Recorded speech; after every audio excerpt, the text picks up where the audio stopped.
that is suffering enormously. No water, no food, no medicine, no fuel. What has the UN done? 70 years of occupation! Not supporting the genocide of every country! You should be so ashamed of yourself. You are a liar, you have blood on your hands, and you should be so ashamed of yourself. And now we are watching an occupation, and we are watching the result of your silence, of your misrepresentation of Arabs, of your dehumanization of Arabs. What do you have to say for yourself? Dia orang yang sama yang berkata setelah melihat situasinya, bahwa serangan Hamas bukan tanpa alasan.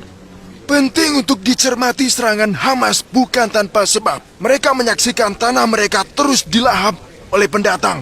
Mereka korban kekerasan. Di Deir Yassin 1948, ekstremis Yahudi membantai hampir 200 penduduk desa Arab, termasuk anak-anak. Perekonomian tumbang, penduduknya mengungsi, rumah-rumah musnah. Peristiwa itu disebut Nakba. Dalam bahasa Arab, artinya bencana. Tak jauh dari penyeberangan Rafah, ada sebuah kota bernama Sheikh Zuweid. Dari pantainya, kau bisa melihat bangunan-bangunan di Gaza. Hanya beberapa langkah, 20 km dari sini, itulah Gaza. Kau bahkan bisa lihat bangunannya dari sini. Gaza, kekejaman ini tak hanya terjadi sekarang. Mereka itu sudah dikurung selama bertahun-tahun. Bisa kau bayangkan, mereka tak mungkin seberangi lautan. Lebih dari 3 kilometer. Sistem kesehatan di sana lumpuh total. Dengan banyak truk yang diparkir di luar, menunggu berminggu-minggu sementara sistem kesehatan Gaza hancur. Namun entitas Zionis hanya mengizinkan sehari 20 truk masuk dan melarang pasokan gas atau solar yang sangat dibutuhkan oleh rumah sakit. Saat ini, sementara kita sedang merekam, sesekali terdengar suara bom. Sekarang di Gaza, Gaza sedang dibom saat kita sedang bicara. Setidaknya 100 truk sehari mungkin cukup untuk Gaza. Tangan dan kaki seseorang diamputasi, tapi yang bisa kita berikan hanya kantong mayat untuk ibu, ayah, dan saudara perempuannya.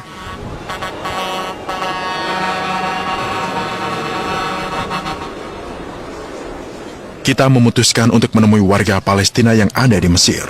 Ibu kota Sinai, Al-Arish. Kebanyakan mereka ada di Al-Arish, 35 km dari persimpangan. Inilah kota pertama yang kau lewati, berasal dari Gaza. Kau bisa dengar dialek mereka itu terdengar berbeda dengan orang Mesir di wilayah Mesir lainnya. Dialek mereka mirip dengan dialek Yordania dan Palestina. Sebagian besar dari kami itu Badui Sinai. Hal ini sudah turun-temurun dalam masyarakat Sinai, bahkan masakan Sinai juga memiliki persamaan dengan Palestina. Kita punya maghluba dan kita ada musakan, juga budaya makan timah dan juga minyak zaitun. Ini kopi dari Gaza. Seluruh penduduk Sinai dan Mesir mendukung Gaza. Selamat datang di Al-Arish. Selamat datang di Al-Arish. Selamat datang di Al-Arish. Ada sebuah keluarga yang terjebak di sini. Kau tinggal di Gaza bagian mana? Aku tinggal di Khan Yunis. Keluargamu masih di sana? Tentu saja, keluargaku, anak dan cucuku. Semoga mereka baik-baik saja ya. Alhamdulillah. Hari ini mereka mengebom tetangga kami. Jaraknya hanya 50 meter dari kami. Jika mereka mengebom gereja dan masjid, bahkan toko roti, ada orang ingin membeli sepotong roti, tapi yang dia temukan toko rotinya hancur. Apa masih ada tempat aman? Kami menyewa sebuah apartemen dan kami tinggal di Al-Arish. Di Gaza tinggal di mana? Aku di Zaitun, di tengah Gaza, ya di tengah Gaza. Bagaimana keadaannya? Semuanya hancur. Tak ada negara yang menerimamu? Tidak. Kami tidak ada yang bisa keluar dari Mesir. Tapi kenapa Ukraina saat perang bisa pergi ke tempat lain ya? Ya, semua negara terbuka untuk kulit putih. Tapi warga Palestina terkurung. Gaza hanya selebar 40 km. Siapa kerabatmu yang di sana sekarang? Semua keluarga kami, anak-anak kami.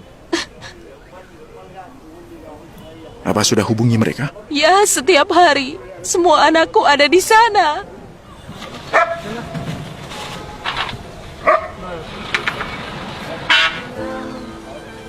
Ketika warga Palestina datang ke Al-Arish, mereka merasa seperti di Gaza. Orang Palestina di sini merasa nyaman, baik di Gaza atau di Al-Arish. Paman dan kerabat kami sekeluarga, tidak ada tembok di antara kita. Kebanyakan orang di sana sini adalah satu, Palestina. Kami ingin pulang. tapi penyeberangan ditutup. Tapi Gaza kan sedang dibom. Bagaimana kalian akan masuk? Tidak masalah. Kami ingin bersama mereka dan mati bersama daripada tersiksa batin kami di sini. Kami tidak tahu apakah mereka masih hidup atau sudah mati. Kami tidak tahu apa-apa tentang mereka. Aku menunggu penyeberangan dibuka supaya bisa menemui anak dan cucuku. Kau ingin keluarkan mereka ya? Tidak, kemana aku membawanya? Kita bisa pergi kemana? Jika perbatasan dibuka 1 jam, aku akan langsung kembali ke Gaza. Tidak bisa keluar dari Gaza. Kau siap meninggalkan rumah dan tinggal di tenda? Atau kembali pulang? Aku lebih baik mati di rumahku daripada tinggal di tenda. Tidak ada alternatif selain Palestina. Kami tidak punya pilihan selain menolak pendudukan. Mereka tidak bisa menyingkirkan Gaza kecuali mereka menumpas semuanya. Kegigihan mereka. Hukuman kolektif itu berarti saat ini masyarakat Gaza ditindas. Tapi kau tahu ada banyak warga sipil yang tak bersalah. Pria, wanita, dan anak-anak di kamp pengungsi itu juga kan? Anak Gaza bisa hidup damai. Yerusalem merdeka dan Gaza menang.